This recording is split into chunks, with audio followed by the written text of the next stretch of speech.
Hello everyone, welcome to another exciting episode of Dayspring Discussions. I'm your host Sean McGahee. In this show we talk about movies, TV, sci-fi, fantasy, comic books. If you geek out about it, we're going to talk about it. You can listen to Dayspring Discussions on iTunes, YouTube, Podomatic, and Patreon, and contact Dayspring Discussions on the Facebook group, Twitter account, and dayspringdiscussions@gmail.com. Well, happy Thursday everyone. Hope you all are having a great week. Hope you all got some good plans for the weekend. I got to work a little bit. I'm going to watch some football, spend some time with the family maybe on Sunday.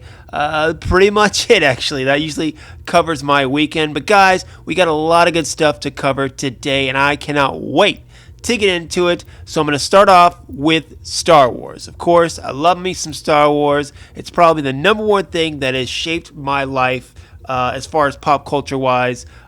So excited for all the good Star Wars stuff that is to come. Just a few minutes ago, I was watching the live stream of the Triple Force Friday preview. And what they did is they got actors who are going to be in Rise of Skywalker, The Mandalorian, and even the star from the upcoming video game Jedi Fallen Order, and showed them their toys that they're coming out with for them. Funko Pops, regular toys, Black Series, Legos. Just basically shows you what's going to come next Friday on Triple Force Friday, as well as revealed a new trailer for the upcoming video game Jedi Fallen Order. The toys themselves, great. You know, I've gone and done Force Friday several times. And the thing is, though, when I go to check this stuff out, thinking there might be something I want to buy. And usually there isn't, actually. I just go to check it out for the experience as a Star Wars fan. They showed, the toys and stuff like that. I'm more interested in, like, t-shirts, socks, stuff that I'm actually wear. But, the other ones that I like, they used to have called the Unleashed characters. And I had, like, this Return of the Jedi Luke for years, which I loved. And it basically made a good thing to put on a shelf. Kind of like now I have the Diamond Select Gallery. I have the Marvel's Daredevil from Netflix, and then I also have a Jon Snow, and they look really cool. They're really detailed. They're on the shelf. They're not that expensive like Hot Toys. They're only like $50. So when it comes to Star Wars stuff like that, I want something I can show off, not something I can play with. So, the stuff they showed, I'm probably not going to buy. I'm more interested in maybe show me a cool t-shirt or something like that, and maybe I'll go check it out. In the next couple months, you're going to have a lot of Star Wars merchandise. I did notice, though, I was at Target, and they're clearancing out all their Star Wars stuff. So if you want anything from like Solo or Last Jedi or even like Star Wars Resistance, go to your local Target, see what they have, because it's all on sale. But the main thing I want to talk about in regards to Star Wars 2, aside from the news that broke last night, was that they did release a new trailer for Jedi Fallen Order. I'm excited for this game. I didn't get a chance to go to the panel at Celebration. I wish I could have, but I didn't. But I'm super excited for this game because it's what I like in a Star Wars video game. My favorite Star Wars video game ever was The Force Unleashed, starring Sam Witwer back in the day before he played Darth Maul. And it was just, you're just a Jedi going around, you got Force powers, and you're kicking ass, but the story was good. The story on that and the sequel one, Force Unleashed 2, was so good. And that's what I really enjoyed about it. It wasn't like Battlefront where you're just, a player in a battle going around. The story, was really good. And I think this one has a really good story too. Cameron Monaghan, who I've been watching for years on the Showtime show Shameless, stars as the main Jedi Cal. You also have Saw Gerrera, Forrest Whitaker coming back to voice Saw Gerrera. It's right between episodes 3 and 4, where Cal is a Jedi who survived the Purge. Now he's getting mixed up with the Rebellion a little bit, and he's being hunted by Inquisitors. That's right, Vader's Inquisitors that we see in the comics and in Star Wars Rebels. They're hunting him down as well too. Again, it just looks like a really good story, something that I would be interested in reading if it wasn't a video game. But going on playing as a Jedi, that's the most fun part to me of a Star Wars video game. I've already agreed with my wife that when this comes out November 15th, definitely going to have to buy a PlayStation 4 and buy this game to go along with it. And I was also thinking too, I'm like, well, we have a PlayStation 3. Now I'm going to get a PlayStation 4, and now I can actually buy the newest version of NHL. I'd love to play me some hockey games too, so if I buy Star Wars Jedi Fallen Order, maybe I'll buy me NHL 20 while I'm at it and play some hockey, because that's mainly what I've been doing, playing video games for the last couple of years. But anyway, guys, if you checked out the Triple Force Friday preview or the Jedi Fallen Order trailer, let me know what you think. Are you excited for it? What are you planning on buying? And of course, are you planning on playing Jedi Fallen Order? Fire back on the social media groups and Gmail account. Let me know. All right, the other piece of Star Wars news, kind of a big piece of news, I guess, if you want to say, broke last night. I'm reading this from the Hollywood Reporter. The headline is Star Wars Shocker. Marvel's Kevin Feige developing a new movie for Disney. That's right. So, everyone knows that Kevin Feige is a big Star Wars fan. He's said it many, many times throughout the course of his Marvel Studios career and then some. So the story's coming that he's going to help produce a new Star Wars movie with Lucasfilm and Kathleen Kennedy, and they're going to be working together on this. Now, he's not taking over Lucasfilm. He's not, Kathleen Kennedy isn't going anywhere. She's staying where she is. Kevin Feige's just going to help produce another Star Wars movie. So Walt Disney's Studios co-chair and chief creative officer Alan Horde said, quote, "We are excited about the projects Kathleen and the Lucasfilm team are working on, not only in terms of Star Wars, but also Indiana Jones and reaching into other parts of the company, including Children of Blood and Bone," no idea what that is, "with Emma Watts and Fox. With the close of the Skywalker saga, Kathy is pursuing a new era in Star Wars storytelling, and knowing what a diehard fan Kevin is, it made sense for these two extraordinary producers to work on a Star Wars film together." Okay, so let's just kind of, again, clear the air. He's not taking over Lucasfilm, okay? He's just going to work and help produce a Star Wars movie with Lucasfilm and Disney with Kathleen Kennedy. So put that to bed right now. So this is kind of nice. Kevin Feige, the guy's a genius. I mean, come on, let's be honest here, okay? He took Marvel Studios within about 11 years and made it the biggest blockbuster studio on the planet, okay? 20-something films, each of them now, on average, $1 billion each, okay? That is phenomenal.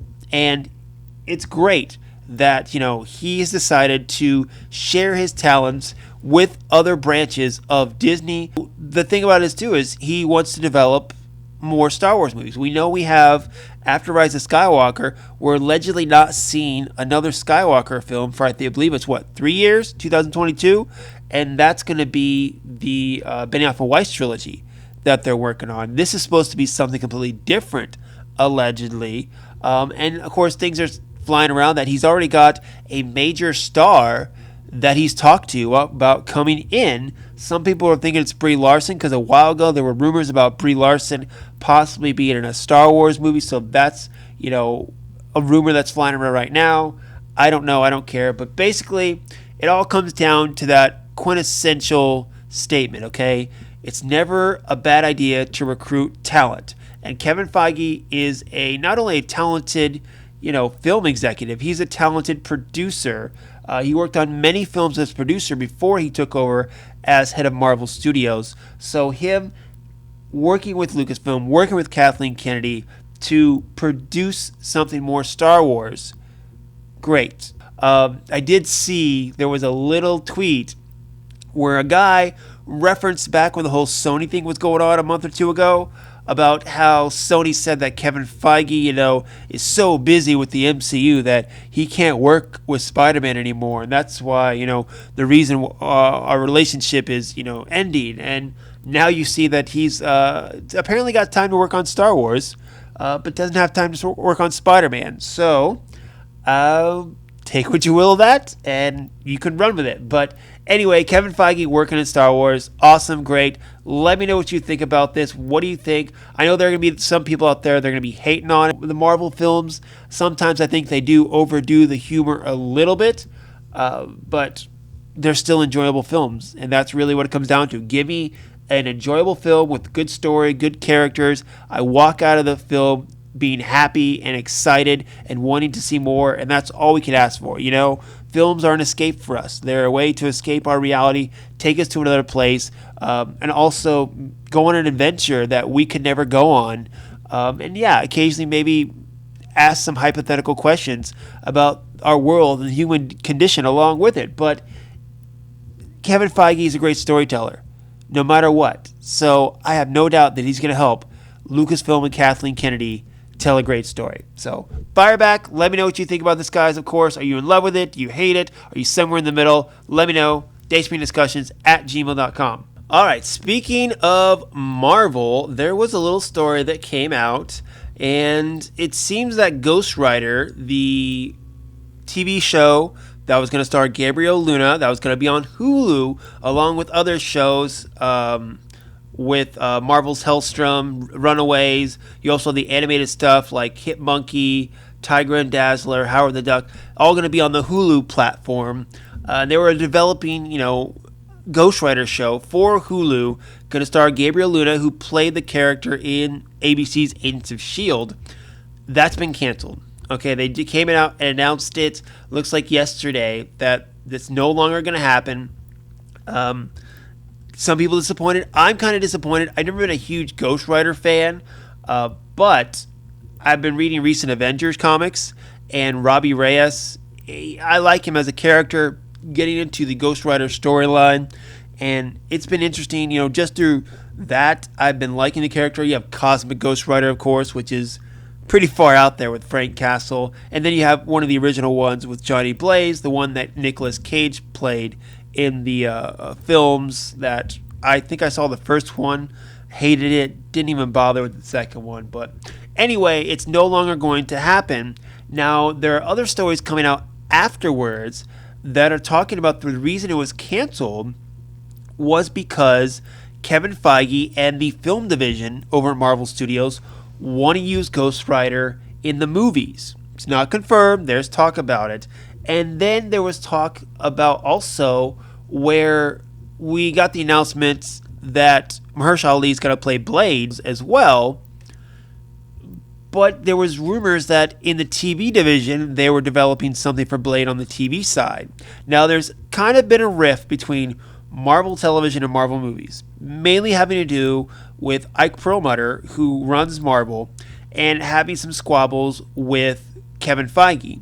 And, it was one of those things where I think it was back in 2015, they split, where Bob Iger told Kevin Feige, okay, you're no longer going to report to Ike Perlmutter. You will report to Alan Horn, which is the head of Disney Films pretty much. And I think that division has been felt when you look at the TV shows Marvel has produced the last couple years, as well as the films, and how their interconnectivity is very small. The Marvel Netflix shows, they had some resemblance of the movies, but, it was never crossed. ABC, you did have Lady Sif show up. Of course, you have Agent Coulson for the films. There was minor little things that happened, and my most memorable one personally was in Endgame in the flashback scene or time travel scene when Tony and Cap went to the 1970s. Tony met his dad, and along the lines you see Jarvis, who was in the Peggy Carter ABC TV show, and it's the same actor with that. So there is some crossing with the two divisions, of course, but you can see where the films are the most important thing and television is second. And stuff like this, where you yank a character from a television show to put him in a movie, it could be cool. I can see Ghost Rider operating better as a film series rather than a TV series, mainly because of the budget. To do a character like that with, the Fire Skull and all that stuff, it requires a bigger budget than I think television might have for a whole series. But I do enjoy television more because of the longer storytelling, the able to dissect the characters more, give more in-depth. I mean, I love TV more than films. I love them both, though, but I do prefer TV because of the fact you can tell a better story, longer story, and get more in-depth and care about the characters more. But it's kind of interesting and weird, but, there's no shortage of Marvel characters to use for either sides of it. We'll just have to wait and see if Ghost Rider does indeed pop up because, now that they have Blade in the films, throw in Ghost Rider, maybe a little Doctor Strange, you could definitely have, some kind of supernatural group, I guess you would say, kind of like Justice League Dark.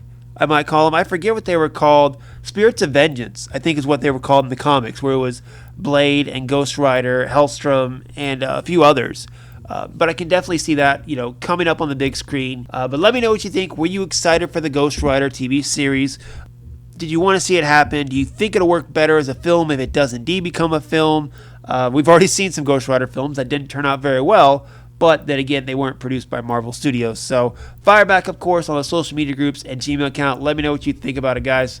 Okay, before I step completely out of the world of comic books, I've got a story from Variety here, and it's been circling other news outlets as well, that the CW is developing a spinoff to Arrow called Canaries. Now, this is going to feature the actresses currently on the TV show the last couple years or so, Catherine McNamara, Katie Cassidy, and Julia Harkavy. Is that how you say her name? I don't know. But basically, it's Black Siren, a.k.a. Black Widow, Black Canary. Did I say Black Widow? I just said Black Widow. The Black Canaries, and then, of course, the Mia Smoke, the future child of Oliver and Felicity. This last season on Arrow, they had flash forwards instead of flashbacks. One of the main things was about kind of a doomsday Star City where things had gone bad, and there were the group called the Canaries that were protecting, what was the name of it? The Narrows? The Glades, that's what it was. The Narrows are in Batman Dark Knight, but the Glades, and Mia Smoke and Diana Drake, as well as Laurel Lance, were, protecting everyone as the Canaries. So they're looking to do a possible spinoff when Arrow ends this year. Okay, it could be cool.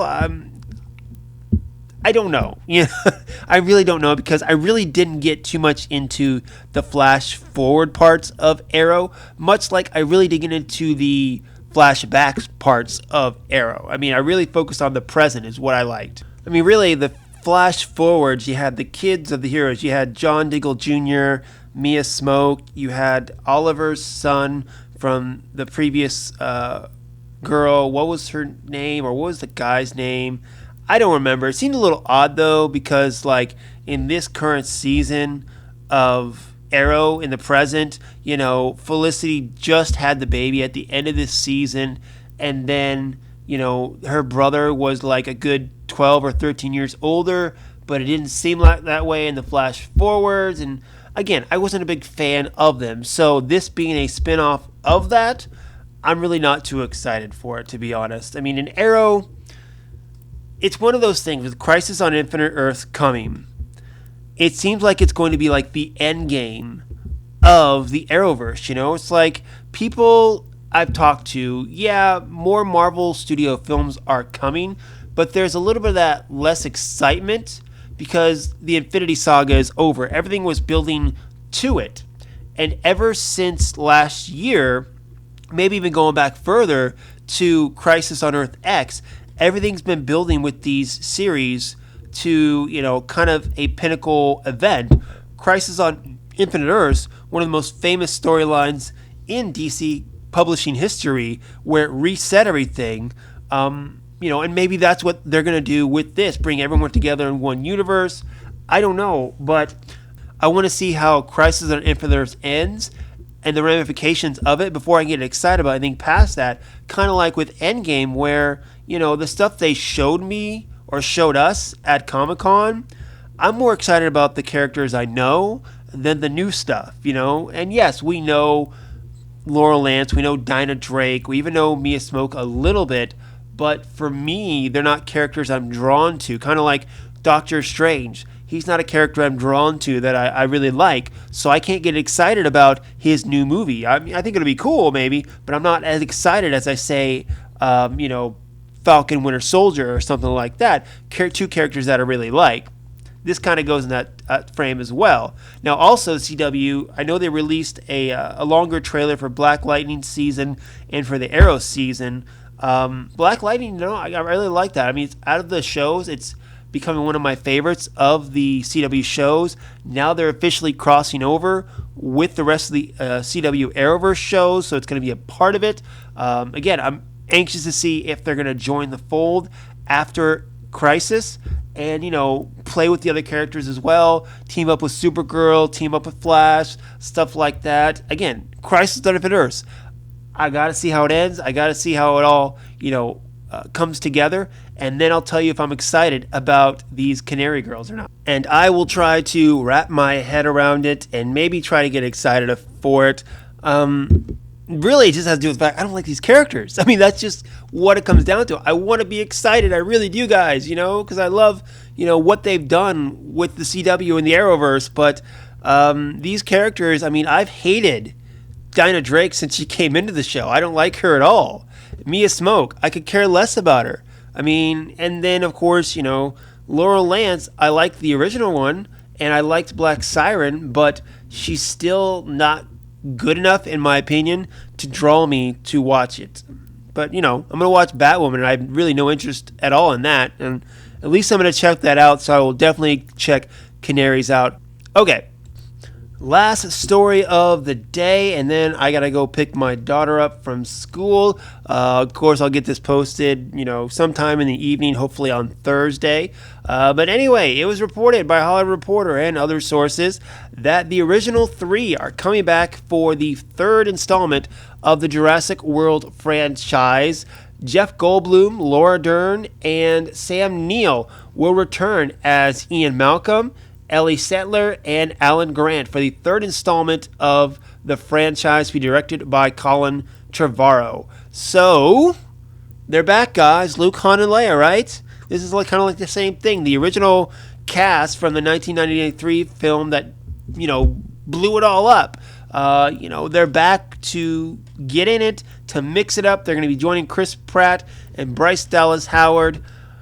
The Jurassic World franchise, I love the first one just like everyone did. I will say, though, I saw it when I was a kid. To this day, it is still the scariest movie I've ever seen, Because when I was a kid, I loved The Land Before Time, a cute cartoon dinosaur movie. I go to see these dinosaur movies, the T-Rex eating people, the raptors are scary as hell. Oh my God, I was terrified, honestly, of this film. And, to this day, it's still the film I'm most terrified by it. But then they went on to do The Lost World, Jurassic Park. You got Jurassic Park 3, and then the franchise took a little break because it was kind of dying out. Because how many times can you have people being eaten and chased by dinosaurs and still keep it interesting? In my opinion, not that very much. So they came back with Jurassic World, which I enjoyed because first off, you had Chris Pratt. And Chris Pratt, kind of like The Rock, he's got that charisma to him, which holds the film together. And also is an angle where the park that they were looking to set out in the first film actually came true. And then, of course, they began splicing dinosaur DNA together. Of course, that's, never a good thing. And then you get to Jurassic World Fallen Kingdom, where, again, I was excited for it, but it really fell apart for me. And honestly, I put it as, down below there with Jurassic Park 3, as far as, the Jurassic franchise. So I like Jurassic Park, still number 1. Jurassic World, probably my number 2. Then I'm looking at Lost World and Fallen Kingdom, and then Jurassic Park 3, if I want to rank my Jurassic Park films. But this one, it is very interesting how they left off Fallen Kingdom, okay? Because now the dinosaurs are out, but they're not on the island. They're on mainland, okay? You saw that shot at the end of the film where the T-Rex was staring down a lion in a zoo, okay?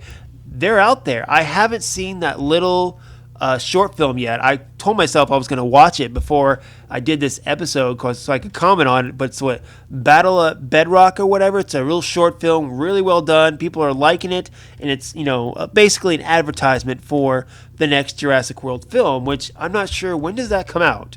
Hold on, I bet it's here in the article somewhere. Blah, blah, blah, blah. June 11, 2020 for Jurassic World 3. What happens now is you have truly a Jurassic World. They're out in the world. They could take out the humans, It's going to be another cartoon I loved as a kid was Dino Riders. Dino Riders. Oh, man. They were like these futuristic groups that landed on a prehistoric Earth, and they had these little things that let them talk to the dinosaurs to where they could ride them like horses. And the main villain, he had souped up the T-Rex with a bunch of guns or whatever to make him even more terrifying.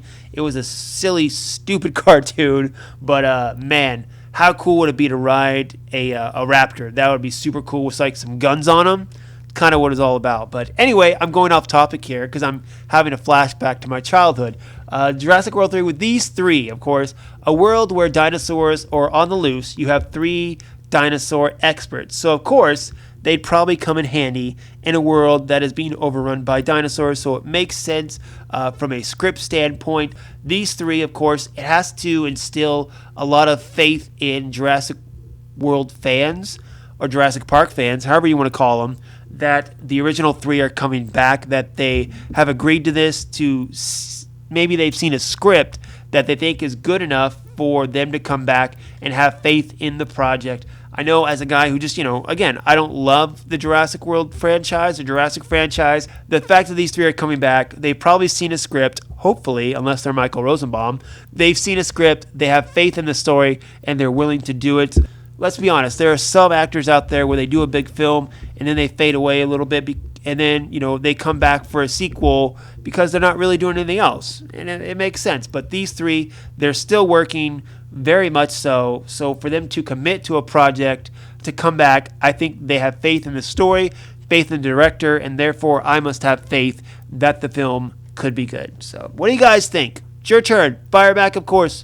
Facebook group, Twitter account, DayspringDiscussions@gmail.com. Let me know what you think about the original Jurassic 3 coming back for Jurassic World 3. And that's it, guys. That's all I have for today. Time for you to go out and live your lives. But first, head on over to the Facebook group or Twitter account. Comment on any of the stories that I have shared. You can also comment on YouTube or wherever you can find this podcast. I'm done. I got to go, like I said, go pick up my daughter. I'm going to take her to go get some Slurpees, I think is what I said, and spend some time with her. And then hopefully I'll have this posted later on today. So have a good weekend, guys. Watch some football. Enjoy it all. Make the most of your life. And until next time, may the force be with us all.